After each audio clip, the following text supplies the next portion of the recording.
गौतम बुद्ध ने कहा था कि एक क्रूर जंगली जानवर की तुलना में एक धोखेबाज और दुष्ट मित्र से अधिक डरना चाहिए, क्योंकि जानवर केवल आपके शरीर को नुकसान पहुंचाता है, लेकिन एक कपटी और धोखेबाज मित्र आपकी बुद्धि को नुकसान पहुंचाता है। केवल एक बुरा मित्र ही आपको ऐसी स्थिति में पहुंचा सकता है जहां आप महसूस करें कि यह दुनिया बहुत बुरी है, अब यहां रहने से क्या फायदा। और ऐसा ही होता है जब आपको धोखा दिया जाता है। आपको धोखा दिया जाता है और केवल वही व्यक्ति धोखा रखाता है जो दूसरे पर आंख मूंद कर भरोसा करता है। हम तुरंत किसी पर भरोसा नहीं करते, भरोसा धीरे धीरे बढ़ता है, लेकिन एक समय के बाद यह भरोसा इतना मजबूत हो जाता है कि हम उस व्यक्ति के प्रति अपनी आंखें, कान और दिमाग बंद कर लेते हैं। और तब ऐसी स्थिति आती है कि हमारा सबसे भरोसेमंद व्यक्ति ही हमें सबसे बड़ा धोखा दे देता है, कि हमारा संसार से विश्वास उठ जाता है और हम हर किसी को संदेह की दृष्टि से देखने लगते हैं। वास्तव में यह संसार धोखे पर चल रहा है। हम किसी न किसी को धोखा देते रहते हैं हमारे जीवन में कहीं ना कहीं, और लोग भी हमें धोखा दे रहे हैं। दूसरों द्वारा धोखा देना तो समझ में आता है, लेकिन हम खुद को वर्षों से धोखा दे रहे हैं। हम खुद को ऐसी चीजों के बारे में समझाते हैं ताकि हमें सच्चाई का सामना न करना पड़े, और हम अपनी ही छोटी सी दुनिया में खोए रहे। धोखा या विश्वासघात दो-धारी तलवार की तरह है। हमें लगता है कि हम दूसरे व्यक्ति को धोखा देकर उसे बेवकूफ बना रहे हैं, लेकिन यह धोखेबाज तलवार सामने वाले की भी उतनी ही गर्दन काटती है जितनी भविष्य में हमारी गर्दन काटती है। दोस्तों, आज की इस बौद्ध कहानी के माध्यम से जानेंगे कि हम धोखे और विश्वासघात से खुद को कैसे बचाएं, और वीडियो के अंत में हम 10 ऐसे संकेतों के बारे में जानेंगे जो एक धोखेबाज और झूठे व्यक्ति में पाए जाते हैं। एक युवक बहुत गुस्से में है। पहाड़ी से कूदकर आत्महत्या करने जा रहा था। जैसे ही वह पहाड़ी की चोटी पर पहुंचा तो चिल्लाया कि यह दुनिया इतनी बुरी क्यों है, यहां हर कोई इतना स्वार्थी क्यों है, अब मेरे जीने का कोई मतलब नहीं है। उसी पहाड़ी की चोटी पर एक बौद्ध भिक्षु अपने ध्यान में लीन था। उस युवक की तीव्र क्रोध भरी आवाज सुनकर वह व्यायाम से उठा। वह तुरंत समझ गया कि यह युवक यहां आत्महत्या करने आया है।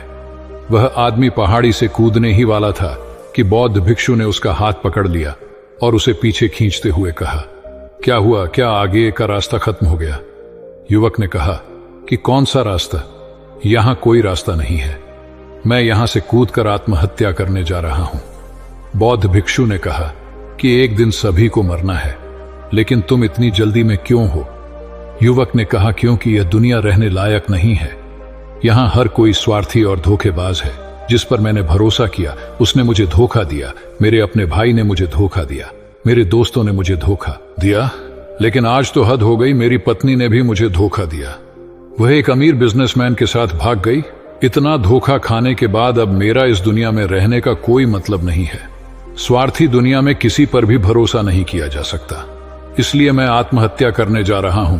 बौद्ध भिक्षु बोले, क्या तुम स्वार्थी नहीं हो? क्या आप पर भरोसा किया जा सकता है? उस व्यक्ति ने कहा, मैंने आज तक किसी को धोखा नहीं दिया।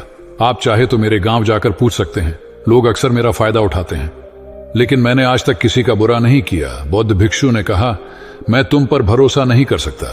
तुम्हें मुझे यह साबित करना होगा कि तुम स्वार्थी व्यक्ति नहीं हो। व्यक्ति ने पूछा, मुझे यह साबित करने के लिए क्या करना होगा? तुम्हें साथ रहना होगा। मैं अगले 1 साल तक अपने आश्रम में रहूंगा, तभी मुझे पता चलेगा कि आप एक ईमानदार व्यक्ति हैं या आप भी दूसरों की तरह स्वार्थी और धोखेबाज हैं। आदमी ने कहा, ठीक है, मैं 1 साल तक आपके साथ आपके आश्रम में रहूंगा और खुद को साबित करूंगा। बौद्ध भिक्षु और वह युवक उसके साथ उसके आश्रम में गया और उसे अपना शिष्य बना लिया। अगली सुबह बौद्ध भिक्षु ने नए शिष्य को अपने पास बुलाया। मुझे आप पर भरोसा नहीं है, लेकिन आप फिर भी जाकर भिक्षा मांगते हैं, तब तक मैं आपके अन्य गुरु भाइयों को शिक्षा देता हूं। वह युवा शिष्य गुरु को प्रणाम कर भिक्षा मांगने चला गया। आज से पहले उसने कभी भी भीख नहीं मांगी थी, इसलिए उसे भीख मांगने में बहुत परेशानी हो रही थी। उसके मुंह से भीख मांगने के लिए शब्द नहीं निकल रहे थे। उसका अहंकार उसे रोक रहा था, लेकिन उसके अंदर एक अहंकार जाग रहा था। मालिक को गलत साबित करने के लिए उसने भीख मांगी और वह भिक्षा लेकर वह स्वामी के पास लौट आया। उसके हाथ में भिक्षा देखकर गुरु ने कहा कि तुम कुछ तो भरोसेमंद हो। मैंने सोचा था कि तुम भीख नहीं मांग पाओगे, लेकिन तुमने मुझे गलत साबित कर दिया। मेरे साथ मेरी कुटिया में आओ, मैं तुम्हें वहां कुछ दिखाना चाहता हूं। गुरु शिष्य को अपने साथ अपनी झोपड़ी में ले गए। झोपड़ी के ऊपर एक बर्तन लटका हुआ था। गुरु ने झोपड़ी की ओर इशारा किया बर्तन और कहा, क्या तुम उस बर्तन को देख रहे हो? इसमें जहर होता है और जहर भी ऐसा होता है कि अगर किसी व्यक्ति को दे दिया जाए तो व्यक्ति बहुत आसानी से मर सकता है और किसी को पता भी नहीं चलेगा कि उनकी मृत्यु कैसे हुई। युवा शिष्य ने कहा, लेकिन गुरु आप मुझे यह सब क्यों बता रहे हैं? साधु ने कहा, मैं तुम्हें केवल चेतावनी दे रहा हूं कि गलती से भी इसे मत खाना। कुछ दिनों के बाद गुरु एक जंगल से गुजर रहे थे। उनके शिष्य, तभी कुछ जंगली लुटेरों ने अचानक उन पर हमला कर दिया। सभी शिष्य अपनी जान बचाने के लिए इधर उधर, लेकिन वृद्धावस्था के कारण मास्टर दौड़ने में सक्षम नहीं थे। यह उस युवा शिष्य को अनुभव हुआ और उसने वीरता का परिचय देते हुए अपने गुरु को डाकू से बचाया और आश्रम ले आया। आश्रम पहुंचकर गुरु ने सबके सामने शिष्य की बहुत प्रशंसा की और कहा कि मेरा नया शिष्य तुम सबसे बेहतर है, जिसने अपनी जान जोखिम में डालकर मेरी जान बचाई और मुझे यहां सुरक्षित पहुंचाया। आज तक मुझे उस पर विश्वास है। उस दिन के बाद से हर सुबह जब भी गुरु उस शिष्य से मिलते हैं तो उनसे एक बात कहना कि मुझे तुम पर पूरा विश्वास है। धीरे धीरे गुरु का उस पर विश्वास हो गया। शिष्य बढ़ता गया और बात इतनी बढ़ गई कि गुरु ने एक दिन शिष्य को अपने पास बुलाया और कहा कि मेरा कोई बेटा नहीं है, लेकिन तुम मेरे बेटे की तरह हो। मैं अब बूढ़ा हो गया हूं, इसलिए मैं चाहता हूं कि मेरी मृत्यु के बाद तुम इस आश्रम की बागडोर संभालो। आपके हाथों में। शिष्य ने कहा कि गुरु, यदि आपकी यही इच्छा है तो आपकी खुशी की जिम्मेदारी मैं भी उठाऊंगा। इतना कहकर शिष्य चला गया। कुछ दिनों के बाद गुरु बीमार पड़ गए तो उन्होंने आश्रम के सभी शिष्यों को बुलाया और यह घोषणा कर दी कि मेरे बाद यह युवा शिष्य इस आश्रम को चलाएगा। धीरे धीरे दिन बीतते गए और उस युवा शिष्य के मन की बेचैनी बढ़ती गई। आश्रम पर जल्द से जल्द कब्जा करने की चाहत बढ़ने लगी। वह हर सुबह गुरु के पास दर्शन के लिए जाता था यदि उसके स्वास्थ्य पर कोई प्रभाव पड़ता, लेकिन मास्टर जी का स्वास्थ्य दिन दिन बेहतर होता जा रहा था। अब उसके सब्र का बांध टूटने लगा। उसकी रातों की नींद हराम हो गई। वह हमेशा यही सोचता रहता था कि मालिक को रास्ते से कैसे हटाओ और किसी को पता भी नहीं चलता। कभी कभी वह सोचता है कि मालिक को नदी में धक्का दे दूं, लेकिन अगले ही पल उसे एहसास होता है कि मालिक को रास्ते से कैसे हटाया जाए। एक अच्छा तैराक वह तैरकर बाहर निकल आएगा। कभी कभी वह सोचता है कि मैं टीचर का गला घोंटकर मार डालूंगा। सबको पता है कि मैं मास्टर का विश्वास पात्र हूं, इसलिए मुझ पर किसी को शक नहीं होता। लेकिन फिर वह सोचता है कि अगर थोड़ी सी भी गलती हुई तो बात बिगड़ सकती है। मुझे कोई ऐसा रास्ता खोजना होगा जिससे मालिक की भी मृत्यु हो जाए और सभी को लगे कि यह स्वाभाविक मृत्यु है और भगवान को यही मंजूर था। एक दिन वह युवा शिष्य गुरु के पास उनकी कुटिया में बैठा था। तभी उसकी नजर ऊपर लटके बर्तन पर पड़ी। उसे याद आया कि मालिक ने कहा था कि इसमें जहर है और जहर भी ऐसा कि किसी को पता नहीं चलता। उसने सोचा, यही सही रहेगा, मैं ये जहर गुरु को दे दूं और किसी को पता भी नहीं चलेगा कि उनकी मौत कैसे हुई और फिर पूरे आश्रम पर मेरा कब्जा हो जाएगा। अगले दिन उसने चुपके से चोरी कर ली। मालिक की झोपड़ी से निकला जहर और उसे गुरु के भोजन में मिला दिया। गुरु ने रात्रि का भोजन किया और सोने चले गए। लेकिन जब सुबह हुई तो पूरा आश्रम जाग रहा था, लेकिन गुरु नहीं उठे। शिष्यों ने गुरु की कुटिया में जाकर देखा तो पता चला कि गुरु की मृत्यु हो गई है। जब उस युवा शिष्य को इस बात का पता चला तो वह अंदर ही अंदर बहुत खुश हुआ और आश्रम पर कब्जा करने का काम शुरू कर दिया। उसी आश्रम में गुरु का एक पुराना शिष्य भी था। वह पूरी घटना को चुपचाप देख रहा था। वह अपनी कुटिया में गया। वह वहां से एक दवा लाया और उस दवा को मास्टर को दिया। थोड़ी ही देर में मास्टर की चेतना लौट आई और वह बिल्कुल ठीक होकर बैठ गया। यह सब देखकर उस युवा शिष्य के पैरों तले जमीन खिसक गई। वह बहुत घबरा गया। गुरु ने बाकी शिष्यों को अपने अपने काम पर भेज दिया और युवा शिष्य को अपने पास बुलाकर कहा कि क्या तुम अब भी विश्वास करने के योग्य हो? क्या तुम मुझे धोखा नहीं देते? क्या आप स्वार्थी नहीं हैं? शिष्य गुरु के चरणों में गिर पड़ा और बोला, मुझे नहीं पता कि मुझसे यह अपराध कैसे हो गया। मैंने आज से पहले किसी को धोखा नहीं दिया। लोग मुझे धोखा दे रहे हैं, लेकिन पता नहीं क्यों और कैसे मैंने आज तुम्हें धोखा दिया। मालिक ने कहा कि तुम मुझे धोखा नहीं दे सकते, क्योंकि मैंने कभी तुम पर भरोसा नहीं किया। मैंने कभी किसी पर भरोसा नहीं किया। मैं केवल अपनी आंखों से जो देखता हूं उस पर भरोसा करता हूं। और मैं तुम्हारे अंदर लालच देख सकता हूं, और मैंने जानबूझकर तुम्हें यह लालच दिया था, क्योंकि इंसान किसी को धोखा देने के सिर्फ 3 ही कारण होते हैं। पहला स्वार्थ, दूसरा लालच, और तीसरा ईर्ष्या। युवा भिक्षुओं ने गुरु से पूछा, लेकिन गुरु, मैं अपने आप को स्वार्थ, लालच और ईर्ष्या से कैसे मुक्त रख सकता हूं? गुरु ने कहा, खुद को पढ़ो, खुद को जानो, अपने अंदर उतरने की कोशिश करो। इंसान में बहुत संभावनाएं हैं, वह कर सकता है, अपने लिए कुछ भी बनाओ, वह कुछ भी हो सकता है। और जब आप में बदलाव आए तो अपने अंदर झांकें और जानने की कोशिश करें कि आप क्यों बदल रहे हैं, तुम्हें कौन बदल रहा है, क्या यह बदलाव अच्छा है या बुरा। आत्मनिरीक्षण का प्रयास करें। गुरु की यह बात सुनकर शिष्य ने फिर से उनके पैर पकड़ ली और बोला, गुरु जी, मैं आपका शिष्य बनना चाहता हूं और जानना चाहता हूं कि मैं कौन हूं और मैं क्यों बदलूं। गुरु ने कहा कि हमारे आसपास ऐसे बहुत से लोग हैं और ऐसे बहुत से लोग हुए हैं जो इस बात का उदाहरण है कि उन्होंने कभी किसी को धोखा नहीं दिया। उनका स्वार्थ, लालच और ईर्ष्या कभी किसी को धोखा नहीं दिया। व्यक्ति तभी धोखा देता है जब उसे लगता है कि वह जो कर रहा है उसे कोई नहीं देख रहा है और भविष्य में यह बात किसी को पता नहीं चलेगी, और वह जो कर रहा है वह सही है। पकड़े जाने के बाद वह अपने बचाव के लिए और भी तर्क देता है कि मैं कुछ नहीं कर सका, यही आखिरी रास्ता था, मेरे पास मजबूरी थी। लेकिन हर धोखे के पीछे का सच यही है जो इंसान जानबूझकर अपने फायदे के लिए करता है। गुरु ने शिष्य की आंखों में देखते हुए कहा, याद रखना, जब हम किसी को धोखा देते हैं, हमने उसकी आंतरिक चेतना को चोट पहुंचाई और वह इतनी बुरी तरह आहत हो जाता है कि वह किसी पर भी भरोसा नहीं कर पाता। वह अंदर ही अंदर बहुत उदास और अकेला महसूस करने लगता है।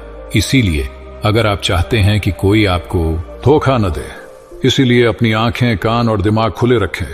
लोगों पर भरोसा करें, लेकिन बेहद ज्यादा भरोसा न करें कि वह आपका फायदा उठाना शुरू कर दें।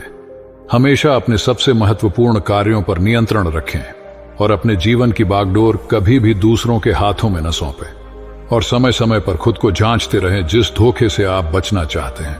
क्या आप भी वैसा ही धोखा किसी और के साथ कर रहे हैं? और अगर फिर भी कोई आपको धोखा देता है तो निराश न हो, क्योंकि धोखा खाने के बाद हर धोखा इंसान को कुछ न कुछ सिखाता है। व्यक्ति पहले से अधिक सतर्क और सावधान हो जाता है। इसलिए केवल एक धोखे के कारण अपना जीवन बर्बाद न करें और इसे एक सबक के रूप में लें और आगे बढ़ें। मास्टर ने कहा, ये एक धोखेबाज व्यक्ति के 10 लक्षण हैं, एक चालाक व्यक्ति के, जो आपको धोखा दे सकते हैं और आपके मन की शांति छीन सकते हैं। निराशा के गहरे सागर में डूबकर वह आपकी जिंदगी खत्म कर सकता है। पहली निशानी, जो व्यक्ति झूठा होगा, धोखेबाज होगा, वह आपसे सब कुछ छिपाएगा। आप उसके बारे में दूसरे लोगों से जान लेंगे और जब आप बचेंगे तो वह कहेगा जिसे वह उनके साथ काफी समय बिताने के बाद भी बताना भूल गए। आप उसके बारे में ज्यादा नहीं जानते होंगे कि वह आपके बारे में क्या सोचता है, उसकी जिंदगी में क्या चल रहा है। आप इस बारे में हमेशा भ्रमित रहेंगे क्योंकि वह आपसे सब कुछ छिपाएगा, क्योंकि वह एक सच्चा आदमी नहीं है। एक सच्चे आदमी को अपने बारे में बताने में कोई समस्या नहीं होती है। वह आपसे लगभग हर चीज साझा करता है, लेकिन एक धोखेबाज बहुत सावधानी से चलता है। इसलिए हमें इन पर ध्यान देना चाहिए। वह व्यक्ति जिसके साथ हम रिश्ते में हैं, जिसे हम अपनी जिंदगी सौंपने जा रहे हैं, जिसके साथ हम प्यार और विश्वास का सौदा करने जा रहे हैं, क्या वह अपनी पूरी जिंदगी एक खुली किताब की तरह हमारे साथ साझा करता है या नहीं, या वह हमसे बातें छुपाता है या नहीं। अगर वह छुपाता है तो वह व्यक्ति बहुत बड़ा धोखेबाज है। दूसरी निशानी, जो व्यक्ति धोखेबाज है या जो हमसे सच्चा प्यार नहीं करता, वह कभी भी हमसे सच्चा प्यार नहीं करता, हमारी परवाह करता है। चाहे हम उसकी कितनी भी परवाह कर लें, उसके लिए कुछ भी कर लें, लेकिन उसे रति भर भी परवाह नहीं होगी। और ये एक बार नहीं, बार बार दिखेगा, लेकिन हम इसे नजरअंदाज कर देते हैं। यह हमारी गलती है। हमारे जादू के कारण हम देख नहीं पाते। सच्चाई हमारी आंखों के सामने भी है। अगर हम थोड़ा और सचेत होकर देखने की कोशिश करें तो यह हमारी गलती है। तब हमें पता चलेगा कि उसे हमारी कोई परवाह नहीं है। तीसरा संकेत, जो व्यक्ति धोखेबाज है वह बहुत बड़ा झूठा भी है। उसके अपने शब्द खुद से मेल नहीं खाते, उसकी जुबान बदलती रहती है।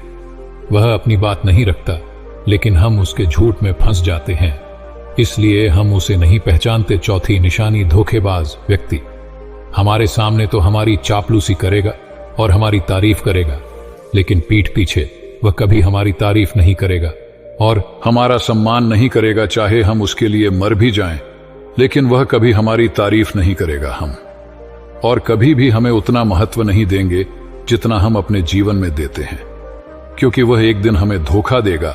इसीलिए बेहतर होगा कि हम बहुत अधिक धोखा खाने से पहले सावधान हो जाएं। पांचवां संकेत, वे जो कहते हैं उस पर ध्यान न दें, बल्कि इस पर ध्यान दें कि वे आपके साथ क्या करते हैं। बात करना बहुत आसान है, लेकिन करना बहुत मुश्किल है, और ज्यादातर लोग इन्हीं बातों पर अटक जाते हैं।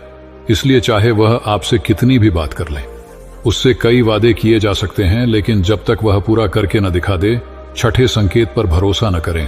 प्रेम संबंधों में अक्सर यह देखने को मिलता है कि कैसे एक धोखेबाज व्यक्ति अपने प्यार करने वाले को इस तरह अपने जाल में फंसा लेता है कि सामने वाला उसके लिए हमेशा उपलब्ध रहता है। वह कहीं नहीं जा रहा है, यह उसके लिए यहीं रहेगा। वो नादर करते हैं, न सम्मान करते हैं, और अगर सम्मान की भीख मांगी जाए तो अपमान ज्यादा करते हैं। अगर किसी रिश्ते में किसी से मिन्नत करनी पड़े, मुझे अपना समय देने के लिए मुझसे बात करो, तो इससे बुरा रिश्ता कोई नहीं हो सकता।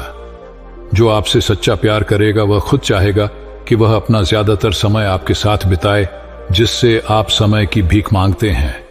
समझ लें कि उसमें आपके लिए कोई प्यार नहीं है। सातवीं निशानी, उसके पास हर चीज के लिए समय होगा, लेकिन आपके लिए उसके पास कभी समय नहीं होगा। वह अपने जीवन में आपके लिए कुछ भी नहीं छोड़ेगा, लेकिन आपको कभी भी छोड़ देगा।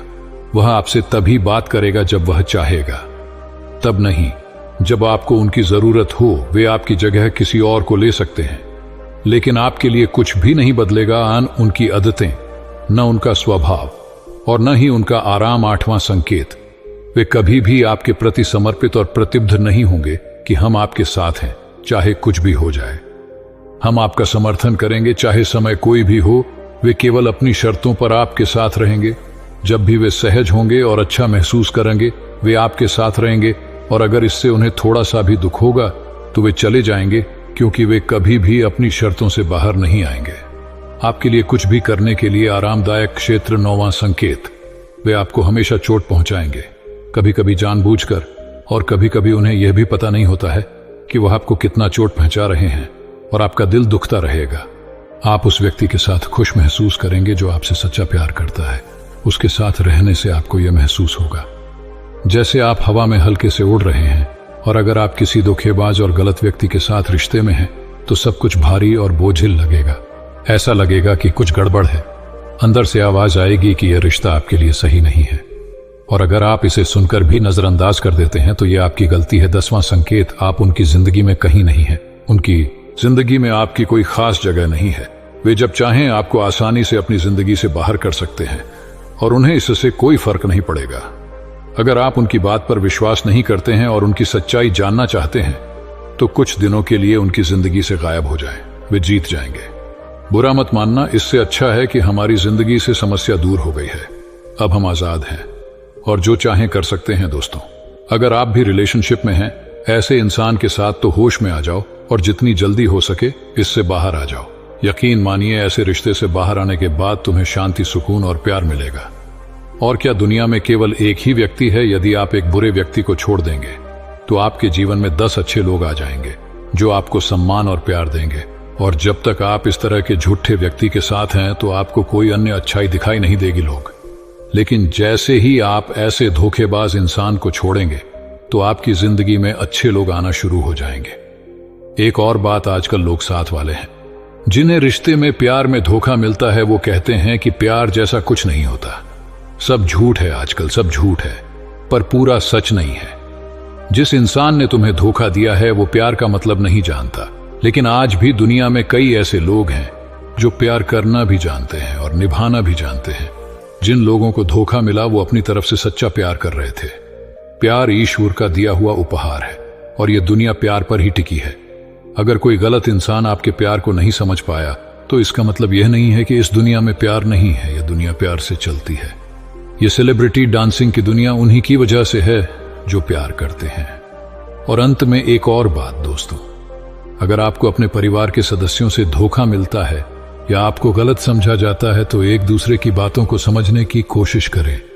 एक दूसरे को बताएं और एक दूसरे को माफ कर दें, क्योंकि दोस्तों आपको लोग बहुत मिलेंगे लेकिन आपको नहीं मिलेंगे।